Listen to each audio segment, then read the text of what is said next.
राम जी की भी लड़ाई जमीन का और भगवान बिरसा की भी लड़ाई जमीन का।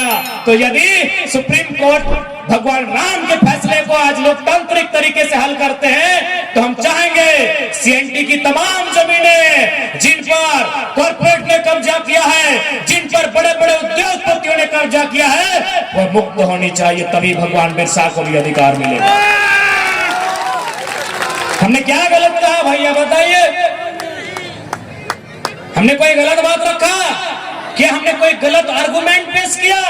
नहीं। भगवान बिरसा की लड़ाई भी जमीन के टुकड़े के लिए थी, उनके मरणोप्रांत थी। 1908 में सीएनटी का कानून बना है, तो सीएनटी कानून में आने वाली तमाम जमीनें सबसे पहले चाहे एफसीआई रहे, चाहे हर्ल रहे, चाहे कुछ भी रहे, खाली करनी चाहिए कि नहीं? अरे हम थोड़ी कह रहे हैं भैया, इस मिट्टी का नाम है धनबाद लोकसभा। इसी मिट्टी में एक सांसद हुआ करते थे, उनका नाम था कॉमरेड ए.के. रॉय। अगर एमपी होना चाहिए तो ऐसे नहीं, कॉमरेड ए.के. रॉय जैसा, जिसने 1 ग्रेड फर्स्ट क्लास की नौकरी को छोड़ा। एक संपन्न परिवार, एक संपन्न परिवार का व्यक्ति एक कुटिया में रहा और जो एमपी के रूप में जो पेमेंट मिला उसको भी राष्ट्रपति फंड में रिफंड भेजा। ऐसा एमपी होना चाहिए। लेकिन हमारा एमपी कौन है? माननीय श्री पीएन सिंह। आज लोग बोलते हैं कि आप बाहरी बिक्री करते हैं। मैं मीडिया बंधुओं के सामने से स्पष्ट कहूंगा कि झारखंडी लोग बाहरी बिक्री नहीं किया है। अरे पीएन सिंह को यहाँ का मंडल भी वोट दिया है, मांझी भी दिया है, महतो भी दिया है, मियां भी दिया है। विनोद बाबू जब खड़ा हुए कहे को बाहरी दिया था, बताइए तो। हाँ बताइए ना। आज मैं सम्मानित मीडिया बंधुओं के सामने कहता हूँ, हमने कभी बाहरी बिक्री नहीं किया है। ये बलिया आरा छपरा वालों ने बाहरी बिक्री किया है। आज जाके देखिए, जितना डीओ कोयला में डीओ लगता है, जो डीओ लगाता है, ट्रांसपोर्टिंग का काम करता है, कई को झारखंडी को दिया है।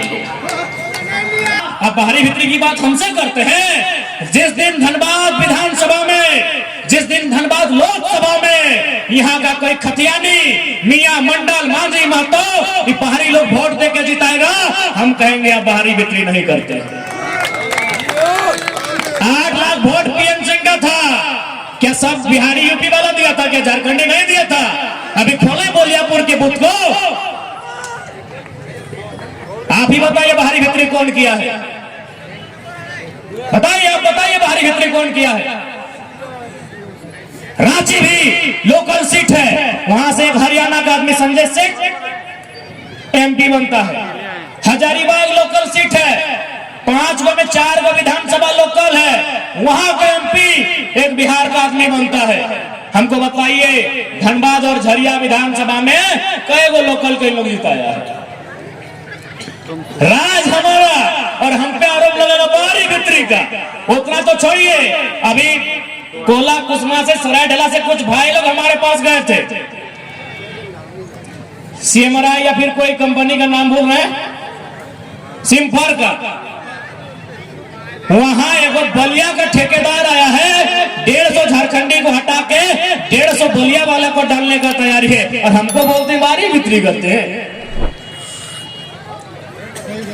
आप धनबाद की किसी आउटसोर्सिंग में चले जाइए, किसी निजी सेक्टर में चले जाइए, वो जहां का संचालक होता है अपने राज्य के लोगों को, अपने जिला, अरे जिला तो छोड़िए, अपने गोतिया भयात को लाके रखता है। अरे बोलते हैं बाहरी बिक्री हम करते हैं। 1 नंबर दादा, 1 नंबर। इसलिए आज तमाम झारखंड वासियों को हम यही कहेंगे कि बाहरी बिक्री हम कभी नहीं किए हैं। आज जाके देखिए, कोयला के कारखाना, कोयला की जो जमीनें हैं वो सारी हमारी हैं, लेकिन बताइए कोयला की कमाई से अरबपति झारखंडी कई गो बना है। और बताइए एबीसी को गिनाए, एबीसीडी में कई गो आदमी करोड़पति बना है? आरा से, बलिया से, छपरा से और दरभंगा से। और हमको बोलेगा बाहरी बिक्री करते हैं? बिल्कुल बाहरी बिक्री नहीं करते हैं। हम झारखंड में झारखंडियत की बात करते हैं। हमें 15 नवंबर 2000 को जो टुकड़ा मिला है, जो हिस्सा मिला है, उस हिस्से में अपनी दावेदारी की बात करते हैं, हम बारी बिक्री नहीं करते। अभी यहीं देखिए ना, बैठने के लिए दो गो व्यवस्था है कि नहीं? पुरुषों के लिए अलग है, महिलाओं के लिए अलग है।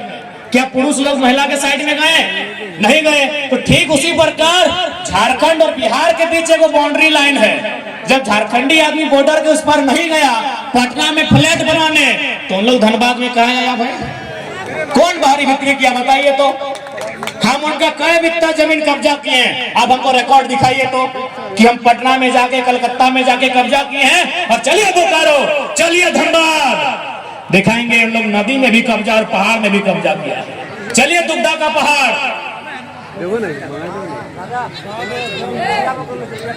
अब यही जोरिया है। बताइए हमें 1 इंच कब्जा कहीं दिखाइए। इसलिए देखिए झारखंडी, एक लाइन बोलेंगे, हम बारी भित्री करने नहीं आए हैं, झारखंड में झारखंड के अधिकार की बात करने आए हैं। आज इन लोग बोलता है कि भाई हम लोग 10 लाख रहते हैं, 15 लाख रहते हैं, 10 महाराष्ट्र में भी 20 लाख रहते हैं, यूपी बिहार के लोग, बंगाल में भी लगभग 16-17 लाख रहते हैं। तो जाइए ना दीदी से और वहां ठाकरे जी से अधिकार मांग के दिखाइए। जाइए ना दीदी, वहां भी 15-16 लाख है, यूपी बिहार के लोग 15-16 लाख रहते हैं। कहे भाई वहां भी जाके बोले कि भोजपुरी और मगही को मान्यता दे, हम लोग बोलते हैं। जाइए दीदी से मांगिए। केवल झारखंड में ही क्यों, गुजराती को भी चाहिए तो मधुबन चाहिए झारखंड में, राजस्थानी को भी चाहिए तो झारखंड चाहिए, बिहारी को चाहिए तो झारखंड चाहिए, पश्चिम बंगाल वाला को चाहिए तो झारखंड चाहिए, उत्तर प्रदेश को भी चाहिए तो झारखंड चाहिए। झारखंड के अलावा कहीं मांगिए ना भाई। इसलिए कोई बाहरी भित्री की लड़ाई नहीं है। ये दो भाई के बीच जो बंटवारा हुआ है, उस बंटवारे में अपने अपने अधिकार की लड़ाई। हमने कब नहीं कहा कि बिहार हमारा भाई नहीं है? हम आज भी कहते हैं संवैधानिक दृष्टिकोण से, कानून की दृष्टि से बिहार हमारा बड़ा भाई है। हम आज भी कहते हैं कि भौगोलिक दृष्टिकोण से, सांस्कृतिक दृष्टिकोण से बंगाल भी हमारा भाई है। लेकिन बंटवारा हो चुका है, इस बात को मानिए। हमने कब कहा भाई? हमने कब कहा? हमने तो हमेशा कहा कि बिहार हमारा बड़ा भाई है, उड़ीसा हमारा बड़ा भाई है, बंगाल हमारा बड़ा भाई है। लेकिन छोटा भाई को जो हिस्सा मिल चुका है 2000 में, उसमें आप नजर गड़ाएंगे ये कहां तक उचित है? बताइए। अभी मान के चलिए, अगर ये जमीन अगर रैयती है, मान के चलिए, मान के चलिए इसका 4 गो अंशीदार है, तो आज से 10 साल बाद तो 4 टुकड़ा होगा। तो जब ये 4 टुकड़ा होगा तो 4 को बाउंड्री होगा। तो बड़ा भाई का ये कर्तव्य बनता है कि छोटा भाई का जर जोरू में नजर गड़ाए, छोटा भाई का जमीन में नजर गड़ाए। नहीं, ये मेरे हिस्से का जमीन है जो हमें 79,000 वर्ग किलोमीटर में मिला है, जो बिहार के उस समय के हिस्से का 40% मिला है, वो जमीन हमारी है। उसमें हम धनिया लगाए चाहे पुदीना लगाए या बंजर रहे, वो हमारी जमीन है। लगे हमार। आज 2024 के चुनाव में कहीं ना कहीं मर्यादा पुरुषोत्तम श्री रामचंद्र जी चर्चा में रहेंगे। पक्ष विपक्ष की पार्टियां उनके नाम की चर्चा करेगी। तो मैं एक संदेश उनका चर्चा करते हुए, मर्यादा पुरुषोत्तम की चर्चा करते हुए एक लाइन कहूंगा कि मर्यादा पुरुषोत्तम रामचंद्र जी का जो विवाद था वह मुगल के काल का था, 1528 का था। उसका समाधान कब हुआ? आज संवैधानिक राष्ट्र में, आज कानूनी मान्यता प्राप्त राष्ट्र में। कहां से हुआ? सुप्रीम कोर्ट के जजमेंट से हुआ। जब मुगलों के काल की समस्या का समाधान सुप्रीम कोर्ट के माध्यम से अगर लोकतांत्रिक देश में हो सकता है, तो भगवान बिरसा का भी इंसाफ क्यों नहीं मिलना चाहिए? यदि भगवान राम को इंसाफ मिला है तो भगवान बिरसा को भी इंसाफ मिलना चाहिए। अब आप कहेंगे भगवान बिरसा माने क्या? अरे सिंपल, भगवान बिरसा यानी छोटा नागपुर टेनेंसी एक्ट। भगवान बिरसा मतलब क्या? CNT कानून 1932 का खतियान। अब आप कहेंगे कैसे? अब आप कहेंगे कैसे? तो इतिहास पढ़ने वाले हैं आप। सीएनटी कानून क्यों बना?